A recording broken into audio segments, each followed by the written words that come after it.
ಕುಕನೂರು ತಾಲೂಕಿನ ಗ್ರಾಮದಲ್ಲಿರುವ ಈಶ್ವರಲಿಂಗದ ಮೇಲೆ ಪ್ರತಿ ವರ್ಷ ಯುಗಾದಿಯ ಪಾಡ್ಯ ದಿನದಂದು ಸೂರ್ಯ ತನ್ನ ಮೊದಲ ಕಿರಣ ಸ್ಪರ್ಶ ಮಾಡುವುದರೊಂದಿಗೆ ಹೊಸ ವರ್ಷ ಆರಂಭವಾಗುತ್ತದೆ ಎಂಬ ಪ್ರತೀತಿ ಇದೆ. ಸೂರ್ಯ ತನ್ನ ಕಾಂತಿಯನ್ನು ಪ್ರತಿ ವರ್ಷದಂತೆ ಈ ವರ್ಷವೂ ಸಹ ಶಿವಲಿಂಗದ ಮೇಲೆ ಬೀಳುವ ಮೂಲಕ ಸೂರ್ಯ ರಶ್ಮಿಯ ದರ್ಶನ ಮಾಡಲು ವಿವಿಧೆಡೆಯಿಂದ ಜನರು ಸೇರುತ್ತಾರೆ.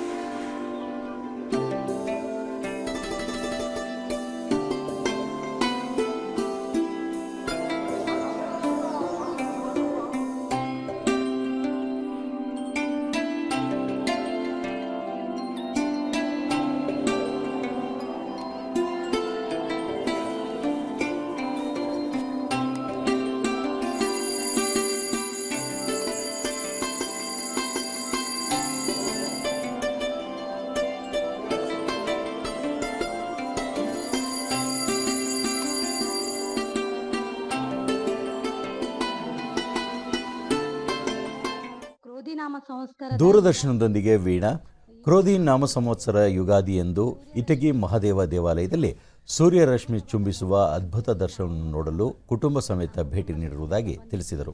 ಆ ದರ್ಶನವನ್ನ ಪಡೆದು ನಾವು ಪುನೀತರಾದ್ವಿ. ಮೊಟ್ಟ ಮೊದಲು ನೋಡಿದೆ ಇಲ್ಲಿ ಸರ. ಈ ಒಂದು ಅದ್ಭುತವನ್ನ ನೋಡ್ಬೇಕಂದ್ರೆ ಬಹಳ ನಮ್ಗೆ ರೋಮಾಂಚನ ಅನಿಸ್ತದೆ.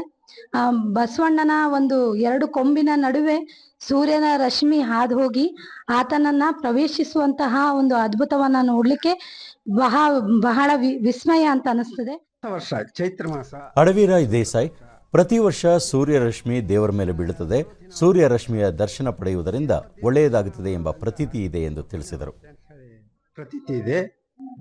ಹಿಂದೂ ಧರ್ಮದ ಪ್ರಕಾರ ಮಹಾದೇವ ದೇವಾಲಯಕ್ಕೆ ಬರ್ಬೇಕಾಯ್ತು. ಸೂರ್ಯರಶ್ಮಿ ಕಂಡು ಅಗಾಧ ಒಂದು ಆಶ್ಚರ್ಯ ಆಯ್ತು. ಪ್ರಕೃತಿ ಪೂಜೆ ಪಾಡ್ಯದಿಂದನೇ ಪ್ರಾರಂಭ ಆಯ್ತು. ಶಿವನಿಗೆ ಇದನ್ನ ನೋಡ್ಲಿಕ್ಕೂ ಸಂತೋಷ, ಇನ್ನೊಬ್ಬರಿಗೆ ಇದನ್ನ ಹಂಚಿಕೊಳ್ಳಿಕ್ಕೂ ಬಹಳ ಸಂತೋಷ ಆಗ್ತಾ ಇದೆ. ಈ ಒಂದು ಲಕ್ಷ್ಮಣ ಶಿರೂರು ಇಟಗಿ ಮಹಾದೇವ ದೇವಾಲಯದಲ್ಲಿ ದೇವರ ಮೇಲೆ ಬೀಳುವ ಸೂರ್ಯರಶ್ಮಿ ವಿಸ್ಮಯಕಾರಿಯಾಗಿದೆ. ಸೂರ್ಯರಶ್ಮಿಯ ದರ್ಶನ ಪಡೆಯುವುದರಿಂದ ಇಷ್ಟಾರ್ಥ ಸಿದ್ಧಿಯಾಗಲಿದೆ ಎಂಬ ನಂಬಿಕೆ ಇದೆ ಎಂದರು. ಹೋಗ್ಬೇಕಂತ ಇಲ್ಲಿ ಬಂದಿದ್ದೀವಿ ಸರ್. ಈ ಒಂದು ನಮಗೊಂದು ಅದ್ಭುತವಾದ ರೋಮಾಂಚನ ನಮಗ ಆಗುತ್ತ ಅನ್ನೋ ಒಂದು ಇದೆ ಇಲ್ಲಿ. ಆಮೇಲೆ ನಾವೇನ್ ಅನ್ಕೊಂಡಿದ್ದೀವಿ ಅವೆಲ್ಲ ಇಷ್ಟಾರ್ಥ ಸಿದ್ಧಿ ಆಗ್ತಾ ಇದೆ ಇಲ್ಲಿ. ಇವತ್ತ ಯುಗಾದಿಯ ಪಾಡ್ಯ ದಿನ ಹಿಂದೂಗಳ ಒಂದು ಪವಿತ್ರವಾದ ಪ್ರಥಮ ದಿನವಾಗಿದೆ, ಹೊಸ ವರ್ಷ. ಇವತ್ತು ಮಹಾದೇವ ಅರ್ಚಕ ಶ್ರೀಕಾಂತ್ ಪೂಜಾರ ಈ ದೇವಾಲಯ 11ನೇ ಶತಮಾನದಲ್ಲಿ ನಿರ್ಮಾಣವಾಗಿ ವೈಜ್ಞಾನಿಕವಾಗಿ ಕಟ್ಟಿದ್ದಾರೆ. ಯುಗಾದಿ ಹಬ್ಬ ಹಿಂದೂಗಳಿಗೆ ಅತ್ಯಂತ ಪವಿತ್ರವಾದ ದಿನವಾಗಿದೆ. ಈ ದಿನದಂದು ಮಹಾದೇವನ ಮೇಲೆ ಪ್ರಥಮ ಸೂರ್ಯರಶ್ಮಿ ಬೀಳುವ ಭವ್ಯವಾದ ದರ್ಶನ ಪಡೆಯುವುದರಿಂದ ಅಷ್ಟೈಶ್ವರ್ಯ ಕಣಿಸುತ್ತಾನೆ ಎಂಬ ಪ್ರತೀತಿ ಇದೆ ಎಂದರು. ಮಹಾದೇವನನ್ನ ದರ್ಶನ ಪಡ್ಕೊಂಡು ಹೋಗ್ತಾರೆ. ಇವತ್ತಿನ ದಿನ ನಮಗೆ ತುಂಬಾ ಪವಿತ್ರವಾದಂತಹ ದಿನ. ಹೀಗಾಗಿ ನಾವೆಲ್ಲರೂ ಪ್ರಾರಂಭದ ದಿನವನ್ನ ಅತ್ಯಂತ ಪವಿತ್ರವಾದಂತಹ ಮಹಾದೇವನ ಮೇಲೆ ಲಾಸ್ಯವಾಡುವಂತಹ ಸೂರ್ಯ ರಶ್ಮಿಯನ್ನ ದರ್ಶನ ಮಾಡುವ ಮೂಲಕ ಪ್ರಾರಂಭಿಸ್ತಿದ್ದೇವೆ.